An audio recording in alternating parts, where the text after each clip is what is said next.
Assalamualaikum warahmatullahi wabarakatuh. Perkenalkan, nama saya Laila Novitasari dengan nomor induk mahasiswa 2304150023.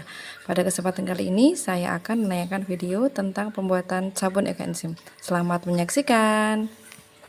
Pembuatan sabun ekoenzim merupakan salah satu upaya yang bisa kita gunakan untuk mengolah limbah dapur. Limbah dapur yang bisa diolah adalah sisa sayuran dan buah yang dijadikan ekoenzim dan juga minyak jelantah. Sebelum kita memulai praktikum, ada beberapa bahan yang harus kita siapkan. Di antaranya adalah ekoenzim, pewarna, minyak jelantah, NaOH, dan Aquades.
Selanjutnya kita akan membahas beberapa konsep kimia dalam pembuatan sabun ekoenzim. Yang pertama kita bahas adalah tujuan percobaan yang kita lakukan. Tujuan percobaan yang kita lakukan adalah membuat produk sabun ekoenzim, menganalisa sifat-sifat bahan kimia dalam pembuatan sabun ekoenzim, menganalisa cara penanganan bahan kimia dalam pembuatan sabun ekoenzim. Beberapa bahan kimia dalam proses pembuatan sabun ekoenzim diantaranya adalah NaOH atau natrium hidroksida, minyak jelantah, ekoenzim, Aquades, dan juga pewarna. Bahan kimia yang pertama yang kita pakai dalam pembuatan sabun ekoenzim adalah NaOH atau sering disebut dengan nama soda kaustik atau soda api. NaOH ini merupakan senyawa bersifat basa kuat dan bersifat korosif. Meskipun tidak berbau, NaOH ini mampu menyebabkan kulit terbakar yang parah dan juga kerusakan mata. Pakailah sarung tangan pelindung, pakaian pelindung atau pelindung mata, dan juga pelindung wajah jika ingin menggunakan bahan ini. Jika tertelan, basuhlah mulut dan jangan merangsang untuk muntah. Jika terkena mata, bilas dengan seksama dengan air untuk beberapa menit. Lepaskan lensa kontak jika Anda sedang memakai lensa kontak, kemudian lanjut untuk membilasnya kembali. Bahan kimia yang kedua adalah minyak jelantah. Minyak jelantah sendiri merupakan minyak goreng yang telah rusak akibat pemanasan atau penggunaan secara berulang. Minyak jelantah ini bersifat berbahaya bagi kesehatan jika dikonsumsi. Minyak jelantah juga menimbulkan polusi lingkungan jika dibuang langsung tanpa penanganan lebih lanjut. Sifat bahaya minyak jelantah bagi kesehatan dikarenakan ikatan asam lemak bebas minyak yang telah rusak menjadi lemak trans. Selain mengandung bahan karsinogenik, minyak jelantah cenderung memiliki nilai asam lemak bebas yang tinggi dibandingkan minyak goreng biasa. Di antara sifat fisika dan sifat kimia minyak jelantah adalah secara fisik, warna minyak jelantah adalah coklat kekuningan, berbau tengik dan juga terdapat endapan. Sedangkan sifat-sifat kimia dari minyak jelantah diantaranya, hidrolisa minyak akan diubah menjadi asam lemak dan gliserol. Proses oksidasi berlangsung bila terjadi kontak antara sejumlah oksigen dengan minyak, dan proses hidrogenase bertujuan untuk menumbuhkan ikatan rangkap dari rantai karbon asam lemak bebas pada minyak. Selanjutnya adalah tentang ekoenzim. Ekoenzim merupakan cairan serbaguna yang merupakan hasil fermentasi sampah dapur atau bahan organik. Dalam hal ini adalah sisa sayur dan buah. Selain itu, dalam pembuatan ekoenzim juga memerlukan gula atau molase dan air dengan perbandingan khusus, yakni 1:3:10. Sifat kimia, fisika, dan biologi dari ekoenzim adalah positif mengandung fenol dan saponin, memiliki pH maksimal 4, mengandung senyawa fitokimia yang tinggi, menjadi produk alternatif penanganan limbah hijau atau limbah dapur rumah tangga. Konsep kimia yang berlaku pada proses pembuatan sabun adalah terjadi reaksi saponifikasi. Reaksi saponifikasi merupakan reaksi antara trigliserida dan basa menghasilkan produk berupa sabun dan gliserol. Dari reaksi inilah terbentuklah busa sabun. Minyak tersusun atas asam lemak yang terdiri dari rantai hidrokarbon panjang C12 sampai C18 yang berikatan membentuk gugus karboksil.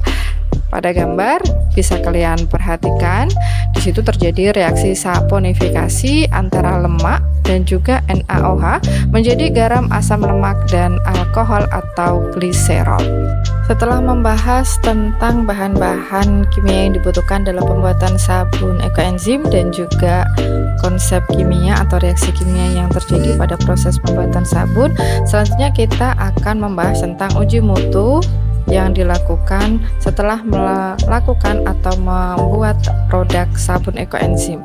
Uji mutu yang dilakukan dalam mengecek kualitas sabun ekoenzim adalah yang pertama uji ketahanan kulit, yang kedua adalah uji pH, dan yang ketiga adalah uji kebusaan. Yang pertama adalah uji tingkat kebusaan. Uji tingkat kebusaan merupakan uji mutu sabun yang bertujuan untuk mengetahui seberapa banyak busa yang dihasilkan. Pada umumnya, sabun yang menghasilkan banyak busa atau busa yang melimpah akan menambah kesan yang menyenangkan ketika kita atau konsumen mencuci tangan. Dari hasil uji diketahui dari 6 panelis yang mencoba untuk mencuci tangan dengan sabun ekoenzim yang dibuat, terdapat 5 panelis yang menyebutkan bahwa jumlah busanya banyak. Sedangkan hanya ada 1 panelis yang menyatakan bahwa busanya biasa atau normal. Uji yang kedua adalah uji pH berdasarkan standar SNI nomor 3532.2 2016. pH sabun padat berada di rentang nilai pH antara 9,99 sampai 10,99. Pengujian pH bertujuan untuk mengetahui nilai pH sabun. Sabun pada umumnya bersifat basah karena berperan sebagai antiseptik atau bersifat membunuh kuman. Berdasarkan hasil uji pH yang dilakukan, diketahui pH sabun Eco-Enzim yang telah dibuat bernilai 10. Dengan hasil nilai uji 10, maka dikategorikan sabun Eco-Enzim aman karena berada pada rentang SNI sabun padat. Yang terakhir adalah uji ketahanan kulit. Uji ketahanan kulit adalah respon yang ditimbulkan kulit setelah pemakaian sabun. Respon yang dialami kulit menginterpretasikan nyaman atau tidaknya sabun Eco-Enzim diaplikasikan pada kulit. Uji ketahanan dilakukan dengan mencuci tangan menggunakan sabun Eco-Enzim, membilas dan menginterpretasikan atau mendeskripsikan apa yang dirasakan oleh kulit tangan, apakah biasa saja, apakah kering, atau bahkan panas. Mutu sabun yang baik tentunya tidak akan memberikan rasa kering atau panas, atau lebih tepatnya terasa biasa saja. Dari hasil uji ketahanan kulit dari 6 panelis yang mencoba untuk mencuci tangan dengan menggunakan sabun Eco-Enzim, kesemuanya mendeskripsikan bahwa tangannya tidak terasa kering ataupun panas, atau mengkategorikannya normal atau biasa. Demikian video ini sudah kami buat. Terima kasih telah menyaksikan video ini. Semoga video ini memberikan inspirasi dan juga bermanfaat untuk kita semua. Saya akhiri. Assalamualaikum warahmatullahi wabarakatuh.